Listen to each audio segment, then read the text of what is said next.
এটা হচ্ছে আমার মা গোসাই গুরু আশ্রমে এসেছি, শ্যামপুর বাজারের থেকে আসলাম। তারপরে এই যে আমাদের মন্দিরে ঠাকুর রাধা গোবিন্দ মন্দির, আমার গোসাই গুরু গোবিন্দ আছে, আমার গোসাইয়ের ফটো আছে, খুড়ো গোসাইয়ের ছবি আছে, দাদু গোসাই আছে, ছয় গোসাই আছে, পঞ্চতত্ত্ব আছে, আমাদের রাধারানী আছে, রাধা গোবিন্দ আমাদের ঠাকুর। এইটা এইটা হচ্ছে আমাদের নাট মন্দির। এইটা হচ্ছে এটা আমার ভাই গোপাল এইখানকার শিবাহিত। আর এটা হচ্ছে আমাদের ভাই বউ।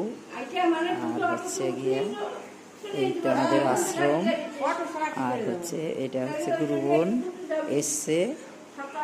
এই যে মন্দির সব কিছু ঘর দুয়ার আছে। এইখানে একটা আমার মায়ের মা ঘুমায় এই মন্দিরটা। আর এইটাই এইসব ঘুমায়।